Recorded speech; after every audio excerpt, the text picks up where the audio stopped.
So, hey Gaurav, welcome to this podcast episode with Buildify. And how are you doing? I'm doing great. It's great to be with you and talk about where the deeper industry is headed. Awesome, good. Uh, so now, would love to know more about you because I saw that you were previously working with Amazon, Binance, Agoda, and all. So, how was your journey there? And how did you guys initially get started building with Ionet? Fair. So my journey is like any other journey of any other software developer, right? I finished my college, joined a couple of startups, wanted to learn as much as possible, and I predominantly used to work in low-level Linux kernel, file system, operating system, those kind of technologies in past. And then over a period of time, there was more companies coming in distributed systems and that area, and there was a boom in e-commerce side happening in India also. Okay. And at that time, Amazon had just entered the Indian market, so I felt this will be a great opportunity to learn just not the distributed side, but working on products of scale, right? That's where I moved from HP R&D, which was like a great research product, but Amazon was a different scale altogether. So I moved from HP R&D at that time to Amazon, where we worked on multiple cloud products, publishing products for different marketplaces for Amazon. And then post that, I moved to eBay, and then there was a OTA company coming up in the Asian side, which is known as Agoda. So they were exponentially growing at that time. Again, they had a problems of creating tech for scale, and my Okay. skill set in management and distributed systems were kind of needed there. But a perfect match, Okay. so it's a natural journey there. And from there, I wanted to explore something new, a new technology which will be adopted in coming years. And that's where the whole crypto and blockchain came in picture. So Yeah. I was actually researching about blockchain from a couple of years. And then again, similar to Amazon, which is a giant in the e-commerce side, I wanted to work in a company where you'll find all sort of problems which you want to work on when you work on the crypto technology overall, blockchain, finance products, millions of users, problem to Yeah. scale. And I had few options, but I thought the best fit would be Binance. It was awesome few years working there. And during all these tenures of mine, I realized that the industry is headed more towards machine learning and AI. And both in my Agora days and Binance days, there was a couple of times where we needed GPUs to work on the ML side of things. We had the money, but literally we couldn't get the respective resources from any other cloud providers. So I Okay. had actually practically seen as a leader problems on ground. And when this problem statement I saw by a couple of players being worked upon on the deep inside, I feel it's a perfect opportunity to basically have a breakthrough product in the Web3 space where there will be actual adoption and a real world solution to a real world problem. So there were a Okay. few products which approached me. I felt when I was working in Binance, and this was one of the things which I could get attached to. I had personally faced that problem, and the Yeah. way they were trying to tackle the problem was in the right direction. Also, I like the team, and that's how the Ionet journey started. I think the company was just 4 or 5 months old when I joined, Okay. and like this is just came along with the team, the initial team, and we have never looked back. Great. That's like actually a good journey. And now let's move towards the product that is Ionet. So would also request you to give like a quick overview about what you guys are actually working at Ionet. Okay. So, just a brief about what we work on and how this industry is actually kind of structured, right? So, Hyonet is a deepen to begin with, and Okay. now we're actually venturing in a space where we are more than a deepen. We are an AI marketplace where we'll be building our AI agents, and along with the deepen. So, it'll be a amalgamation of few different kind of industries going forward, which will be one of the very rare companies in crypto which Okay. have done it or succeeded in doing that, right? So how you say in democracy, right? Uh, Yeah. uh, John, like, who was this who said once, democracy is of the people, by the people, for the people? It's Yeah. very similar in Deepen that Okay. the whole network, the is basically built by the community hardware, right? It's basically hardware given by the community for the community, right? Okay. So how it normally works is a pure DeepIn never owns their own inventory. Yeah. They basically create a platform where different providers come and provide the inventory to the platform, and Okay. then platform creates kind of a marketplace where people can come and get the GPUs at a very cheap price. Because normally when you talk about Amazon or a Google as a player, they're centralized players. Yeah. And whenever you create a new data center, there's a lot of cost associated with it, right? Correct. Let's example, right? Let's say we both do a business, Yeah. and your company is in US, and you're doing a great business. I'm the one who's giving you thousands of GPUs in US. Let's say you come back and say, my business is doing great. I am planning to expand to India. I need 1,000 more GPUs. Let's say pick a model, H100, right? Yeah. That inventory would easily cost you millions of dollars. Okay? So Correct. for me to cater to your request, I basically have to rent a place or buy a place in India, Yeah. buy the GPUs from NVIDIA, Correct. wait for months that inventory to come in, hire a team to set up this GPUs, infrastructure, electricity, everything, right? Got it. And then I can cater to you, right? So there's a Correct. time which gets taken to set up the system. There's a lot of initial cost associated with the setup. And more often than not, what happens is this cost, which I as a business has spent to cater to you as a customer, all that cost get propagated to you. And that's why Got it. you'll see most of these centralized players charge a premium for the GPUs which are being given on the platform. Correct. Unlike in my cases in Deepin, for instance, let's say we were both doing a business in the US and you would have come and said, I want to expand in India. For me, in my network, there are 100 of suppliers of these GPUs from India also. I'll just say, okay, what kind of GPUs, what quantity, which particular city in India, not even India, which particular city in India I would have gone to that level, we would have given you, because I as a network am not getting that initial cost. So you as a user will have two advantages. One, you will get the inventory immediately, not you not have to wait for months. And Correct. secondly, because there's no initial cost, you will get extremely cheap prices.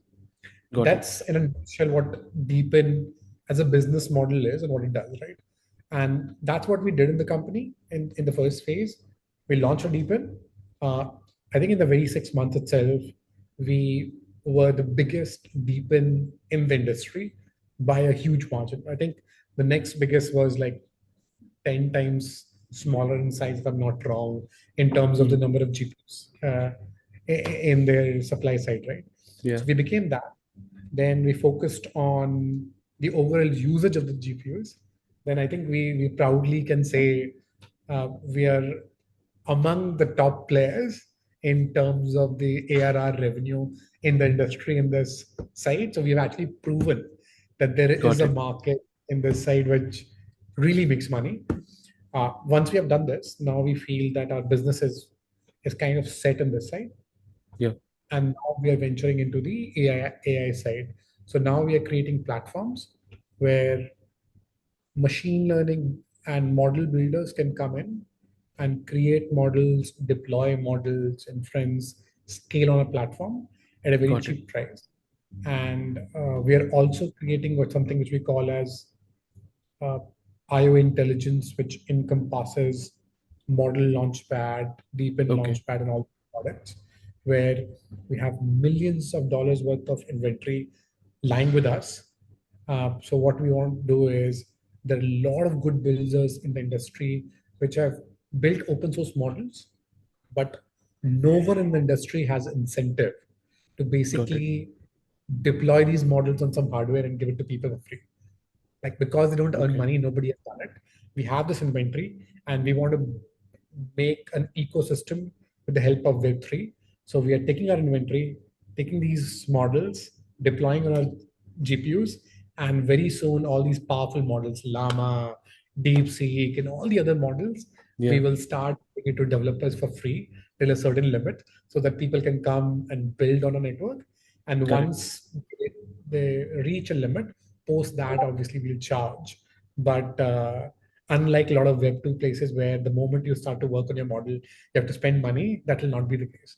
We'll create a whole economy around it. Meaning, if you Got it. build a good model, we'll incentivize you with the tokens also to build. So we are Got it. very excited. Anyone who we have spoken to, be it a VC, be it any other company in the industry Yeah. who like remotely knows on the AI side, and when they see our product, because it's already built and now we are doing the audits and all, they see like it's super excited. So I Correct. think there's a lot of good things to come. Awesome. That's great. Uh, Also, like one more thing. Do you guys have like the NVIDIA's new Blackwell GPUs as well in your clustering? We are working on that. We're working Okay. on Okay. that. We have gotten connected. I hope very soon we'll get our hands on it. But Okay. unlike a lot of other companies, we don't run behind the narrative. So what we will actually do is we have our own research team which will uh, get the hardware first, then do a Got lot it. of benchmarking testing for a week or two, see the stability of it, numbers of it, and then once that is done, then they will add to the network. Because when the GPUs are added to our network, we basically give them rewards on an hourly basis also. So we want to make sure that where this hardware compares with the existing strong models, so that Correct. we have the right incentivization for this hardware. So we want to do those numbers first. So I think very Okay. soon, I think we are aiming for early Q2 that it will be ready on our platform, hopefully. Got it. So do you guys have like a wait list or something live where people can like subscribe for that to get We do. notification? Yeah. Yeah, we do. So already have a waitlist kind of product where people can come, they can uh, add their hardware, and if for that particular model we had a demand and like that particular hardware was hired, and now we need more, so the network is open at that time, so they can come and add their hardware. We will run a bunch of tests, almost for half a day, different benchmarks, checks for the quality of the hardware, the network, and so Got on and it. so forth. And if they pass, they add our network.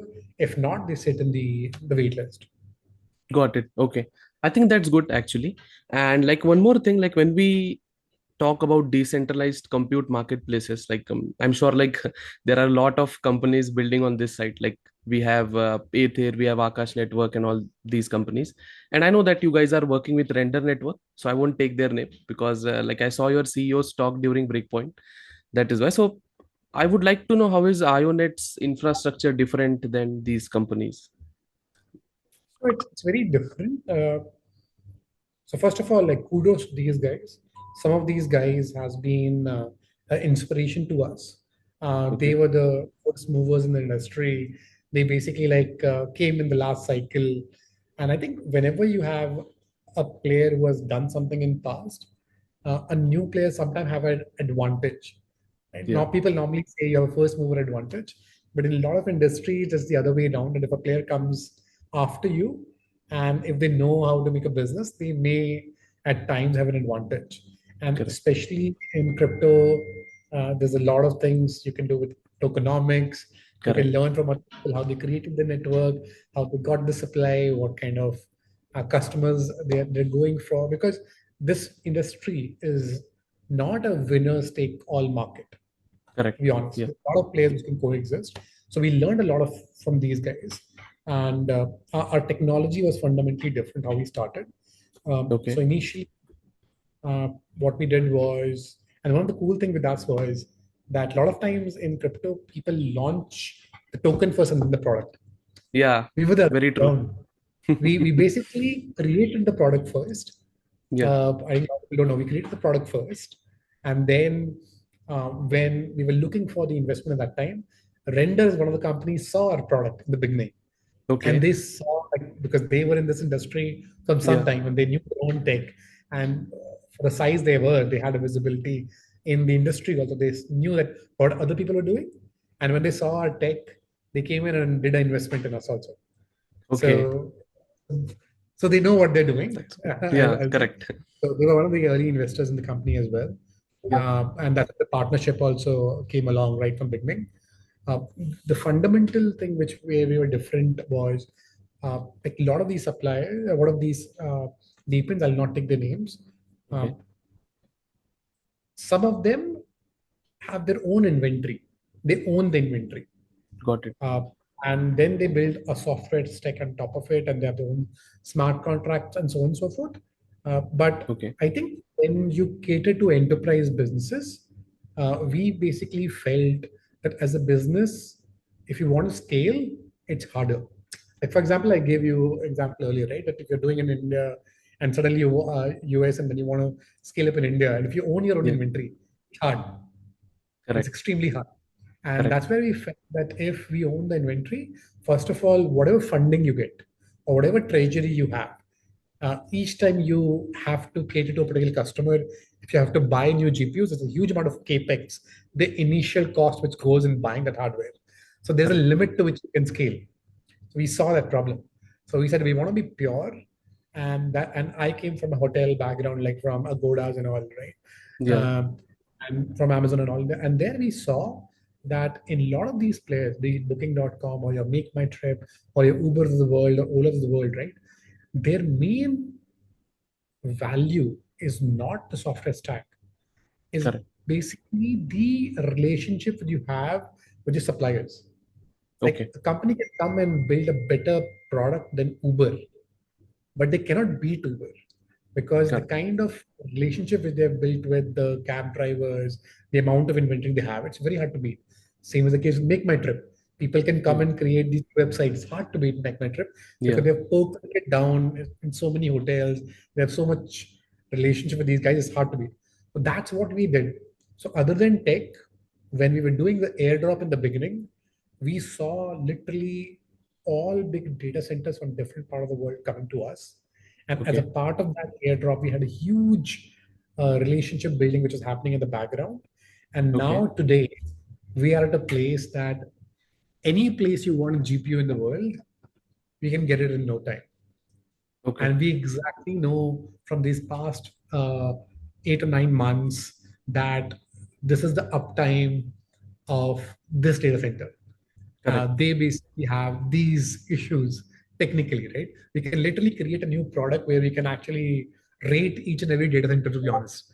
We can create that Okay. product also. But that is the amount of data we have for like I think more than 200 300 data centers overall. Okay. Like how they perform, how much inventory they have, which countries they have it in, which Hmm. models do they have for each model, how much uptime they have, right? Got Like it. all those things, how much capacity they have in overall and storage and all. So I think that's where we started focusing on.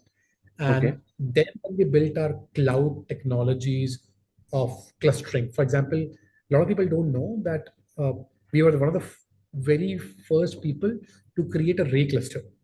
And Okay. Ray Cluster is basically a product you can say built by any scale of the company, which is Hmm. being used by OpenAI of the world. So Okay. anybody in the industry who works on thousands of GPUs, more often than not in the background, you will see they using Ray Cluster as a Okay. technology. We were one of the first companies who did it. And a lot of these players you took a name of, they are Hmm. bringing the tech now. Oh, okay. So we built that tech first, Got it. and we had tech also in place where you can basically create a cluster, meaning you can attach multiple GPUs and make them act as one, so that Hmm. as a developer you only talk to one particular software layer, and you Okay. get abstracted away from thousands of GPUs. So your software, it feels like you're talking to one, but internally you have like thousands of Got it. GPUs being Hmm. worked upon, right? That we built. And we built it in a way also where GPUs can come from distributed places. It could come from US, Malaysia, India, Singapore also, which is Okay. also a very tricky piece, which many people in Web2 side also haven't been able to do. So Hmm. we built that Correct. also. We were Okay. always technology first, along with having an acumen that how to build a business in background so that you have a good relationship with the data centers, know the inventory in detail, and just not think of the top software layer where a lot of people try to focus, but then are unable to build a business later on because we were Correct. coming from these backgrounds where we have done something similar in past. That's why we had advantage. Plus, we learned from these initial movers how to use tokenomics, how to bring a supply, how to build a supply, what's a better way. I think that's Hmm. what kept us a bit different. And then now we were very, very strategic that when we created our plan for 3 years, right, the way we did it was that we thought that let's forget about creating a DeepL. Okay. Let's say if you are creating a decentralized AI company, what all products I will need from scratch? Correct. What all problems I'll face? So if I've got a $20 million funding, what's my pain point? My biggest pain point is the cheapest inventory. So we said, okay, let's focus on that first. Then we built Correct. deepen. Right? Then we said, okay, if my AI company is now having a very cheap inventory, that means I can hire more people, run the company for longer run. Because if I would have spent $10 million on inventory, these GPUs, I have to spend 3 million now, 7 million now saving. I can Correct. hire a bigger team. What is the Yeah. next thing I want? I want that when my product is being built, my engineers would work on my business problem, not this periphery problem of creating infrastructure, scaling infrastructure. So as Got a it. company now building these tech products where the model builders will come and create models, and this operational work which they have to do as an engineer, which is non-core to their business problem. We're building those products so that anybody who's Got it. building on our platform using our GPUs, they just focus on their business statement and business problem, not on the operational side of things. So now Got we are it. working on that, so and so forth. So we built always with the vision that if we run another AI company, what will be our problems in an order, and let's focus on those problems rather than running behind the narratives, which a lot of people do in the our industry. And I think Correct. that's what is very unique, and that's what helped us reach a very big inventory, because suppliers also that these guys, the way they're doing it, they'll get a lot of usage also, which we Mhm. did. And if our revenue is high, we are able to capture customers, and we're not able to just capture customers. When these customers scale, they scale with us. They Correct. don't move out, Got it. they scale with us. So that's, I think, what one of the things which is helping us succeed. Got it. I think that's like a very good idea about expanding and all. So while we were researching about IONET, so we saw like three things: IONET, Cloud, Worker, and Explorer. So we got like I have a good idea about IO Cloud right now as you gave the explanation. So like, what are IO workers and explorers? Like, if you can give like a short overview. Sure. So think from the perspective as a platform if you're building a DeepL, right? Yeah. So you one thing you need is that as a consumer, if I have to come and Yeah. if I have to hire a machine, I need a platform where I can go explore my inventory and hire the GPUs, or you say create a cluster, Okay. right? That whole product is a cloud product. Okay? Got it. Different technologies which will come, like we're working on Kubernetes, we have Ray cluster, we'll have self-fulfilling, uh, self-serve, bare metals going forward. All these products will come in the cloud side of things. Okay. Now there is the other aspect, which is supplier side of things. Like if from a data center, I have to go to a platform Mm. and provide my inventory, right? And Correct. after providing my inventory, I should be able to see that how much of rewards are we getting if I've given my inventory to the platform, right? Yeah. That whole product is a worker product, where Okay. as a supplier I come and provide my inventory to the platform and correspondingly earn the rewards. That piece is worker, right? Yeah. Now there is a third piece, which is either as a supplier or a consumer or a person who's just exploring the platform. I need to Okay. look at multiple numbers, how much inventory they have in total, what is their earnings from the network, right? How Got much it. earnings they have given to the workers overall in the whole lifetime, how many Yeah. clusters are running. Basically, a view of the blockchain altogether, like the Correct. whole current state and historic state of the platform, right? That is the explorer part, where you Okay. get all the numbers which you want as a customer or a supplier, or just as an investor also, to take a look at the health of the platform overall. That piece is explorer, where you can like literally check the future of the company, past state of Okay. the company, how we have grown, and the current state. That particular platform is explorer. Got it. Uh, and also like recently, I guess you also have seen the whole hype around DeepSeek and all, and I saw that Ionet also integrated DeepSeek into its network, added the support for DeepSeek actually. So, would love to know your thoughts on DeepSeek and the whole scenario of open sourced AI, because I see a lot of people saying on Twitter that China has surpassed US in terms of AI development, that this would happen, that would happen. So, like, what are your overall thoughts around DeepSeek and overall open source AI? To be honest, it's way too early to comment right now because Okay, a lot of people get flown away with the narrative. Uh, I think a lot of these things will take its own time to prove their maturity. okay, Is the product good for whatever little time I played with it? I was playing with the model over the weekend. It's good. Uh, as a company, our fundamental value was to basically empower the builders yeah, and basically create a platform where other builders can come and explore and build new models, right? So, hence, we are giving Llama models, DeepSeek models, everything which is there, right? Any yeah, new model to come and just pop, well, obviously, I will add that also, right? But in specific to DeepSeek, uh, it's just my humble opinion. I believe the okay, claim of only 5 million worth of money to train the model it's too good to be true. If okay, that is true, it's amazing. It's out of the world. It's extremely unheard of, right? But okay, but if you ask me personally, yeah, from my past experience building models, building platforms, that if somebody asks me today that somebody else has done and can you do it, my answer would be like too good to be true. Right? That's what I okay, would say personally.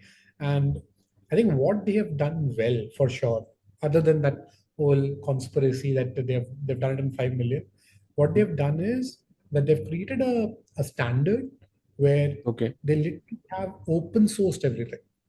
So mhm, for builders, it basically gives them a very easy way to integrate with this model and build on top of it. And now correct, what you will see, which is important going forward, is that any new model which will come in future, often than not, now this company has created a standard that you have to open source and you have to open source the APIs, the model details, how we ever trained the model, why it is good, why it is better than the other models in detail. So other people also have to do the same, correct, right? Because otherwise you normally it's a very well known thing in the developer community that let's say if a model is 90 and it's closed source and there's a mhm, model which is 80 and is open source, okay, developers will go to the open source ones because they correct, can yeah, work with it, modify it, make it better, and as a mhm, platform over a period of time they can grow, so on and so forth, right? Which is not there in the closed source side, even if it's better, correct, right? A lot of people migrate to open source. That's the thing which they've done well. So even if okay, let's say tomorrow a Facebook comes or OpenAI comes or anybody comes with a better version, they have to do more documentation. They have to make correct, that open source, mhm, which indirectly is actually good for the industry overall, for the builders okay, in particular, because now we'll have the clarity which the whole Web3 ethos is for, right? Have a yeah, transparency. That is something which I'm excited about. The model okay, itself is very good, but from a past experience, honestly, in working in these big companies, normally is that there's always a model or a product being worked upon in these companies from almost a year, which they okay, don't publish it to the outside world, which mhm, is better than the existing product already because they're trying to okay, make it more mature before they launch. So, in my opinion, they would be for sure. Meta would be working on another Llama model, which will be better than DeepSeek for sure internally, and so is the OpenAI stuff. Now, because they have set a standard, I think you'll mhm, see a lot of new models being published within the next couple of months. got I it, think that's what I bank on.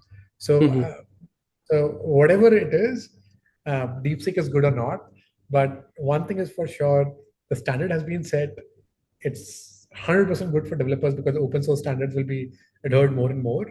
And because there's a competition now, you will see more and more push investment in US now for more AI companies, which basically is good for us also as a deep tech. okay, In like as what DeepSeek is claiming that they have trained it on a lower GPUs and China doesn't have those big GPUs. Like, to be honest, not true. Uh, as you know, like we know the industry inside out. We know different Correct. suppliers. Fair, but but as a deepen where we take advantages because we don't own our inventory. So if tomorrow we see a pivot of, let's say, a more than more people using not the costly GPUs like H100s to a lower end 4090s and all, we Mhm. don't own inventory. We don't own inventory, so we are not losing any Correct. money. Mhm. We can easily at the platform pivot from one model to another. That's Got it. again an advantage of being in our business model. Mhm. And that's what the question you asked earlier also, right? But a lot of Yeah. these centralized players and some deepens also who own their own inventory. When if people move from one model to another, and if they have spent millions of dollars worth of money in buying those costly GPUs, for them it will be hard to pivot and it will be Got it. challenging. Got it. So Yeah, like obviously it will be easier for you guys to pivot because as you said, you don't own any inventory as such. So I think definitely that's good. So coming towards our last question for this session. So it would be like, how do you see the future of decentralized compute and IONET overall? Like if you can give us few sneak peeks, like few advancements which you guys are planning in future. So all these things, if you can. to be honest,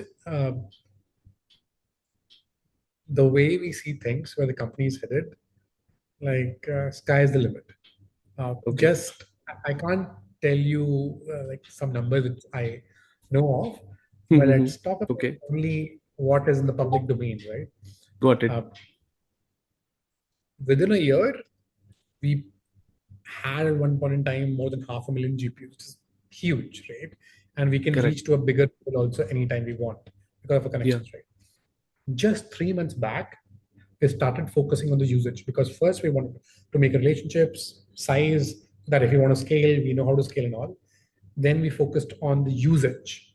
Mhm. And within a period of 3 months, we grew from less than 1 million ARR to more than 30 million ARR.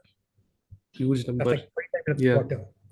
Hmm. So now if you just extrapolate the growth in Okay. terms of the ARR, you can see where it would go, right? Correct. And now think how many GPUs we can source because we have, sorry, give me a minute, because we've already done it in past. So Okay. imagine where we could reach in future in terms of the ARR, right? Got it. Now, that particular side of the problem, we feel it's like literally a solved problem. It's Okay. organic growth, customers are themselves coming. We literally just now got one customer, which is a Web2 customer, which has Okay. more than 200 million active users on the platform. Awesome. A Yeah. lot of like there are very handful number of companies in crypto which can say that their users are Web2 users, like Correct. Web2 company and they have more than 200 million users. Correct. Very, very rare companies. We are Correct. in one of those, right? We are That's a different league altogether, right? Mm-hmm. And now that whole flywheel of the deepen, I think it's already started. The organic Yeah. growth is there. We feel Correct. that problem is solved. As a company now, we are focusing on the AI space. And as I told earlier, we're not running behind narrative. Our Okay. strong suit is to create platform for people to build. So now we are Got building it. this platform where people can come, create models and all, and we're creating the whole economy. And for that also, we've already gotten customers before we Okay. launch. The product is built. Now we are scaling it up, but in behind there are some people in corporates already using it. Mm-hmm. So that's, again, we practically say there's a business model. And plus, we are creating some launch pads for other companies to take advantage of. So Got over it. there, also, we already have a queue also. Oh, you So guys are like ahead of time. A yes, lot so we from already other have these companies. products, and like I come from Amazon background, right? And Amazon Yeah. always had this that before you make it public, build a platform, use it internally first, make it matured, and then have some customers using it. And once you feel it's more matured and all, then you make it to public, right? We're following a similar model. Product is already built. Okay. We internally tested also scaled also. Now Hmm. some people are using it in the background, and now very soon in Q1 you will see some of these products getting launched. And there's already a pipeline of companies. which have basically signed to use it also. And Got this is it. just, I think in a year or so, you will see anything you want for creating a decentralized AI, be it compute, be it data, be it platform to build, Mhm. um, be it network, anything which you need for creating a decentralized AI, that whole cloud stack would be there in IO. So it'll be a Okay. one-stop shop, right? Mhm. And obviously, with the values that you are building, it will be extremely cheap. It'll be always users first. I think you saw our platform. You said you explored our platform, right? If you Yeah. come and use our platform, you literally will not even know whether you're working on a Web 2 or a Web 3 product, right? That's the ethos with Got which it. we always built our product. So, yeah, looking at the numbers and what we're building and the kind of adoption we're getting, uh, that's what, like, I think there's a great future. Okay. So thanks a lot for like getting onto this podcast, sharing more about IONET and the decentralized compute industry, your journey. So thanks a lot. Definitely looking forward towards a lot of advancements, updates from IONET, because we at Buildify are also closely following you guys. So it's always great to hear from your team. So thanks a lot. Thanks a lot, sir. Thanks for all the support.